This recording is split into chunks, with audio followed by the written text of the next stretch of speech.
Hi viewers, welcome to our channel. ప్రస్తుతం మనతో పాటు సీనియర్ జర్నలిస్ట్ దాము బాలస్ అన్న వారితో మాట్లాడు. నమస్కారం సార్. నమస్తే. సార్, బెంగళూరు రేవ్ పార్టీ మరి గత కొన్ని రోజుల నుంచి కూడా మీడియాలో హల్చల్ చేస్తుంది.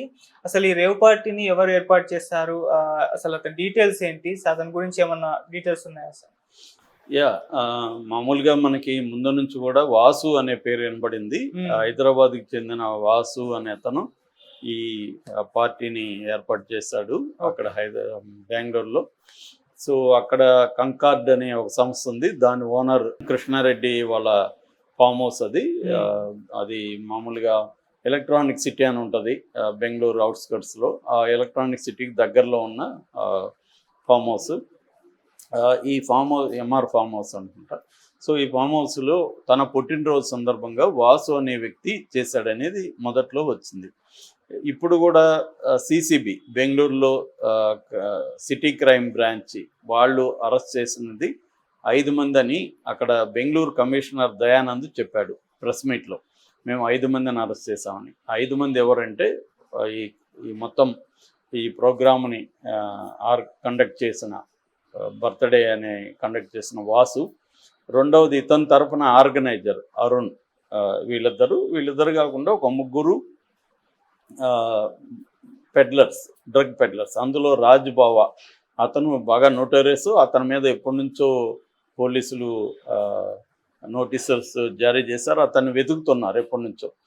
ఈ రాజ్బాబు అనేవాడు కూడా దొరికాడు అనమాట. సో రాజ్బాబు ఇంకొక 2 drug peddlers, Vasu and Arun, 5 మందిని అరెస్ట్ చేశాము. మిగతా వాళ్ళ దగ్గర అంతా కూడా బ్లడ్ అండ్ ఇది తీసుకున్నాం అని చెప్తారు.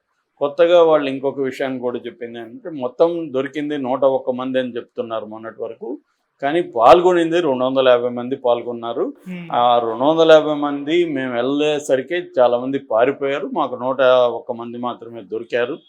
ఎందుకంటే వీళ్ళు డ్రగ్స్ ఎక్కువ వాడి నిద్రపోతున్నారు మేము వెళ్ళేసరికి. మిగతా వాళ్ళు అలర్ట్ అయిపోయి పారిపోయారు వాళ్ళు మేము వెళ్ళేసరికి. సో మాకు దొరికింది అయితే 101 మంది.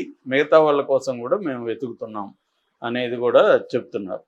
అయితే ఈ వాసు ఎవరు, ఇతను బ్యాక్గ్రౌండ్ ఏంటి, ఇతను ఇంత పెద్ద పార్టీని ఎలా ఆర్గనైజ్ చేయగలిగాడు బెంగళూరులో అనేది చూసినప్పుడు ఇంట్రెస్టింగ్ విషయాలు వచ్చాయి. యాక్చువల్గా ఇతనిది ఇంతవరకు చెప్తున్నట్టు హైదరాబాద్ కాదు, ఇతనిది విజయవాడ.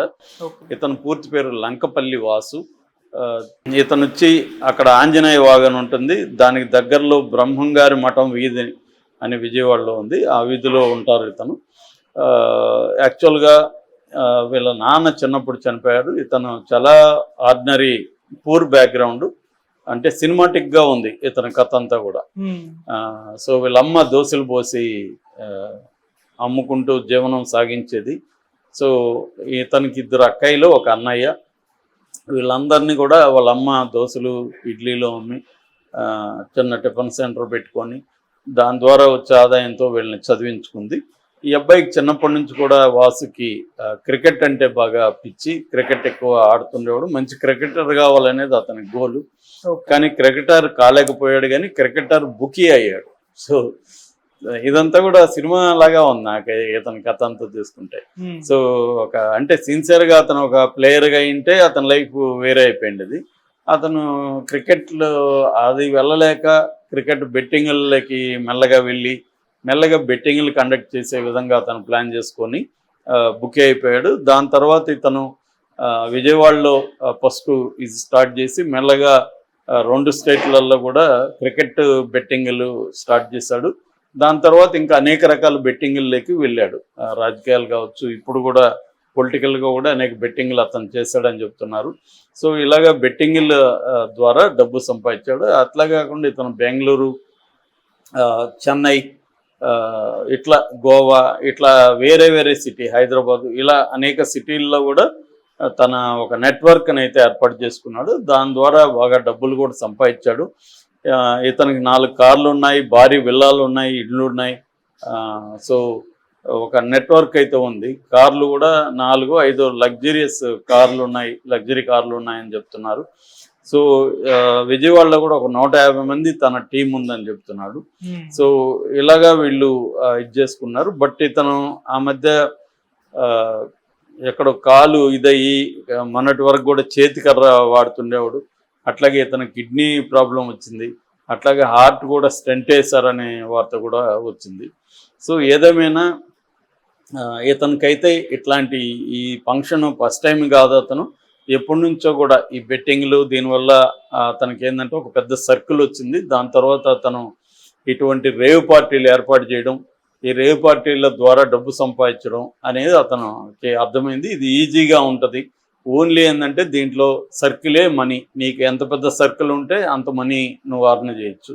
ఎందుకంటే నేను రేవ్ పార్టీ మీద స్పెషల్ వీడియో చేశాను. సో రేవ్ పార్టీ అంటేనే బాగా విపరీతంగా డబ్బు ఉండి ఆ డబ్బు తమ సుఖాల కోసం స్పెండ్ చేసే కల్చర్ కూడా ఉండి, చాలామంది డబ్బున్నా కూడా ఇలాగ స్పెండ్ చేయరు. ఎందుకంటే ఒక నైట్కి 50 లక్షలు ఖర్చు పెట్టేవాళ్ళు ఎవరు ఉంటారు అంటే, ఇది 50 అంటా ఉన్నారు, తెలీదు కరెక్ట్గా. మినిమం అయితే 10 లక్షలు అని చెప్తున్నారు, 10 నుంచి 50 లక్షల వరకు ఉంటుంది చెప్పాను. రేవ్ పార్టీ ఆల్రెడీ చెప్పాను నేను, డ్రగ్స్ అండ్ సెక్స్ ఈ రెండు ఉంటాయి. దాంట్లో విచ్చలవిడిగా అంటే జర్మనీలోనో లేకపోతే థాయిలాండ్లోనో కొన్ని రకాల ఈ కల్చర్స్ ఉంటాయన్నమాట.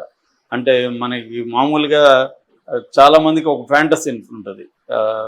లకాన్ అనే ఒక సైకాలజిస్ట్ ఏమంటాడంటే, ఏ మనిషికి కూడా ఫాంటసీ లేకుండా రియల్ని ఎంజాయ్ చేయలేడు అంటాడు. రియల్ని ఎంజాయ్ చేయాలంటే కూడా ఒక ఫాంటసీ మనిషికి కావాలి. అంటే మన భార్యతో ఎంజాయ్ చేయాలంటే ఫలానా అమ్మాయి అయితే ఎలా ఉంటుంది అనేది వాడికి ఒక ఫాంటసీ అవసరం. సో ముఖ్యంగా సెక్సువల్గా చాలా మందికి ఫాంటసీస్ ఉంటాయి. అయితే ఆ ఫాంటసీ తీరిపోయినాక దాంట్లో ఏముండదని కూడా లకాన్ అంటాడు. అంటే నువ్వు ఆ గర్ల్ ఫ్రెండ్ కానీ ఉంటే ఎంత బాగుండు అనుకుంటావు, కానీ భార్య చనిపోయి గర్ల్ ఫ్రెండ్ వచ్చినాక కూడా నీ ఫాంటసీ ఏమో గొప్పగా అనిపించదు. అప్పుడు ఫాంటసీ ఒకసారి రియల్గా మారిపోయినాక దాంట్లో ఉండే ఒక ఇమాజినరీ బ్యూటీ కానీ లేకపోతే ఇమాజినరీ హ్యాపీనెస్ అనేది పోతుంది. ఆమె కూడా మామూలు మనిషి అనేది నీకు 4 రోజుల తర్వాత అర్థమైపోతుంది. ఆ ఫాంటసీ అనేది కిల్ అయిపోతుంది. సో ఇలాంటి వాళ్ళు ఏమంటే డబ్బు ఉన్నప్పుడు ఈ ఫాంటసీ అంటే ఒకేసారి 2 అమ్మాయిలతో ఎలా ఉంటుంది, ఒకేసారి 3 అమ్మాయిలతో ఎలా ఉంటుంది, దీన్నే 3 సమ్ 4 సమ్ రకరకాలుగా అంటారు. ఇట్లా ఇంకా రకరకాల సెక్సువల్ ఫాంటసీస్ ఉంటాయి. వాటిని ఇతను అడ్రస్ చేస్తాడు. రేవ్ పార్టీస్ అనేవి అలాంటి ఇష్యూని అడ్రస్ చేస్తాయి. వాళ్ళకి మామూలుగా అయితే ఇలాంటి వాళ్ళు దొరకరు. సో మామూలు జీవితంలో చుట్టుపక్కల ఉండేవాళ్ళు దొరకపోవచ్చు.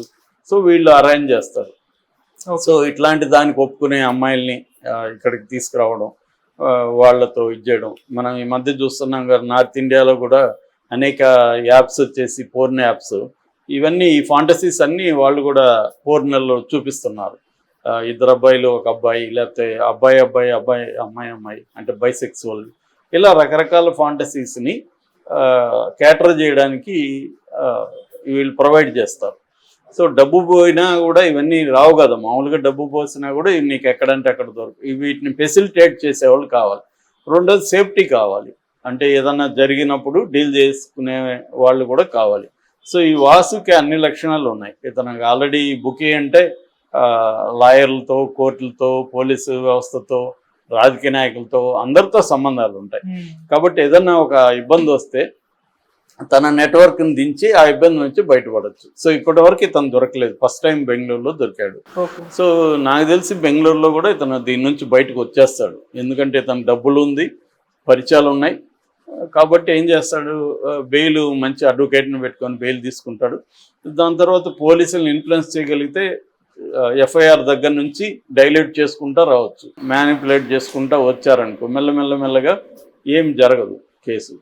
సో ఒకవేళ పోలీసులు స్ట్రాంగ్గా ఉంటే స్ట్రాంగ్ అడ్వకేట్స్ని పెట్టుకోవడం, వాళ్ళ ద్వారా మ్యానిపులేట్ చేసుకోవడం, ఇవన్నీ కూడా వీళ్ళు చేస్తారు. ఇదంతా కూడా రిస్క్ ఆఫ్ ద బిజినెస్. ప్రతి బిజినెస్లో రిస్క్లు ఉంటాయి కదా.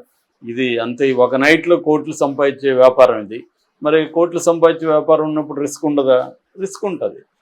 వీళ్ళకి తెలియకుండా ఏమీ ఇతను వాసు చేయట్లేదు. సో నాకు తెలిసి ఈ వాసుకి ఇదొక హర్డిల్ లాంటిది. ఈ హర్డిల్ దాటి మళ్ళీ అతని వ్యాపారంలో ముందుకెళ్తాడు. కొంతకాలం తర్వాత అతను ఏ ఎమ్మెల్యేగా గెలిచి ఏ మినిస్టర్ అయినా మనకు ఆశ్చర్యం లేదు. Okay sir, thank you so much sir.